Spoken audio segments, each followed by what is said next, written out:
Hello, this is Archie Dunlop with Talking Astrology with Archie on Sunday, June the 4th, 2023. In these videos where I look at the astrology for a particular day, I think you'll notice a certain tension. On one hand, I'm looking at the general picture and I'm applying it to everything. For example, today we've just had a full moon. Really, that full moon affects us all. And then we've got the individual with their individual horoscope. Now, because I can't look at your individual horoscope with its ascendant and its planets and whatever, I focus on something very general, like your star sign. In fact, that's all I can do. But when we think about the individual and the collective, if we have a huge collective event, then individual destiny is trumped. So, for example, you take some huge First World War battle like the Somme. You're going to have, hundreds of thousands of soldiers, each with individual horoscopes. Each horoscope saying something different, and yet they're all going to die on that particular day because the collective destiny trumps the individual destiny. I suppose it's like the Titanic. Titanic is quite interesting because, you've got these individuals who were crossing the Atlantic, again, with their individual charts, and that boat hit the iceberg, and they all died, or at least a lot of them died, particularly if they were traveling third class.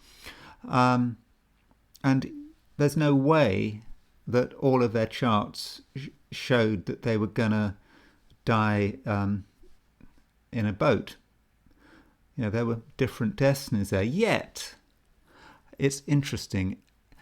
You can actually download the passenger list for the Titanic.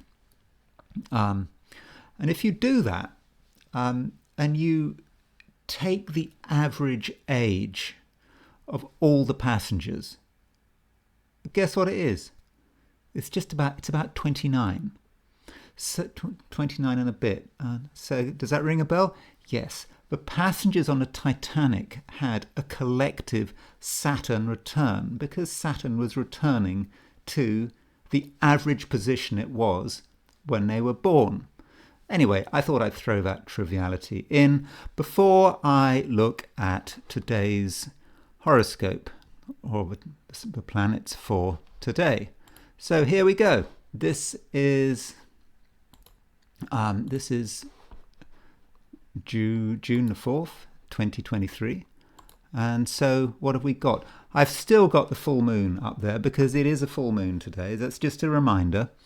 So we can see that the moon is in late Sagittarius. It's actually not going anywhere. Okay, it's going to a square of Neptune, but Neptune is an outer planet. I don't think an outer planet like Neptune has the impact of an inner planet like Mars, for example. And so I would regard that moon as being functionally void of course. In other words, it's made its last aspect to a major planet, to a traditional planet. And so there may be a feeling for many of us today that, things aren't really going anywhere. But it is Sunday. Sunday is a day when we feel that things aren't going anywhere. If you regard Sunday as the last day of the week, and it's the end, and it's only tomorrow, Monday, that things start to really happen. There is some action for some of us because Mercury is making an exact conjunction to Uranus. Now, on the positive side, this is really inspiring. If we spend some time to think and perhaps talk with clever people, we might get some absolutely brilliant ideas. Conversation, talk about something, talk about your plans, and you just never know what might develop.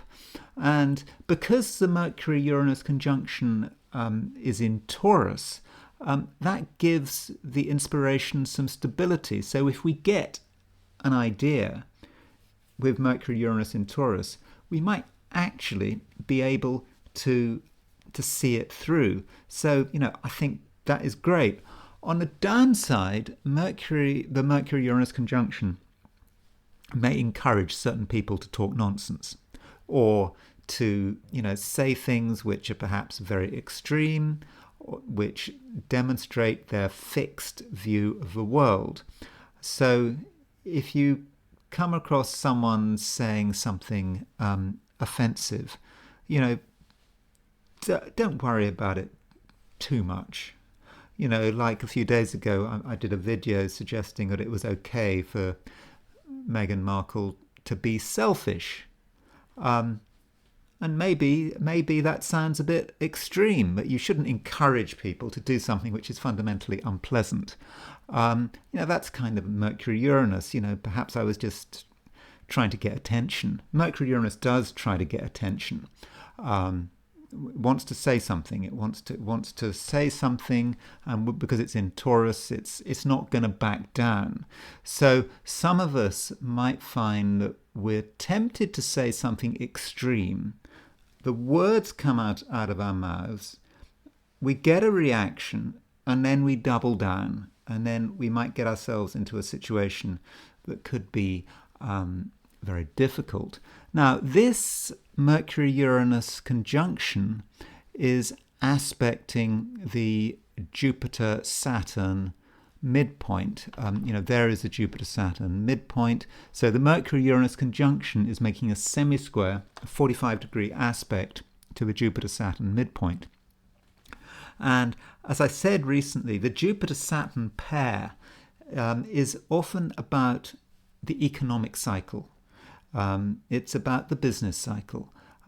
It's about how recessions happen, how money goes through the economy, how the contraction of Saturn has to be contrasted against the expansion of Jupiter. The Jupiter-Saturn thing is all, what's happening with inflation. On one hand, with COVID, all this money got pumped into the economy, and then central banks realized that there was an inflation problem, so they had to put their feet on the brakes. And this Uranus on a Jupiter-Saturn midpoint is now really making itself felt.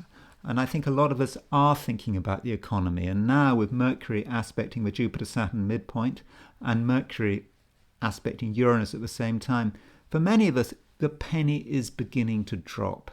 We're able to see the economy for what it is. And, we hear these words, these complicated phrases like yield curve inversion, interest rates, monetary supply, and all this. And, for a long time, it didn't make any sense to us. And perhaps now, when economic realities outside are now beginning to affect our immediate sphere, we're starting to understand what those words actually mean. Anyway, as far as the 12 signs are concerned, here we go. Aries, have another look at your finances. If you don't want to be surprised today, you'll have to be surprised tomorrow. Taurus, you've got lots to say, and your words could cause an upheaval. Gemini, you have your finger on the economic pulse. Yes, because Mercury, your ruler, is aspecting the Jupiter-Saturn midpoint. So, wise one, what's going to happen next? Cancer, you have a few concerns, but I think it's a lot of fuss about nothing. Leo, although there might not be any action, you'll have at least one brilliant idea. Virgo, a new opportunity is opening. Don't let your thoughts and your over-analysis spoil the party. Libra, there's a certain point when people stop listening. Accept it and move on. Scorpio, when you get close to people, you start to learn the truth, for better or for worse. Sagittarius, you've said your piece. Now it's time to wait and see. Capricorn, soon you'll have to be alert, but dawn is still a few hours away. Aquarius, discussions about property and real estate could take an interesting turn. And finally, Pisces, partners are agitated and you need to find out what's on their mind. Now, as far as the I Ching is concerned, as usual, I threw the coins, asking a question: what is Sunday going to be like for visitors to my YouTube channel? Now, the first hexagram I got was hexagram number 15. Hexagram number 15 is about modesty. We don't have to make a fuss about ourselves. We can just, we can be ourselves without having to, think that we need lots of attention. And by being modest, by perhaps letting other people steal the limelight, we're actually creating good luck for ourselves, because it's that kind of rule. If something is full, it will be emptied.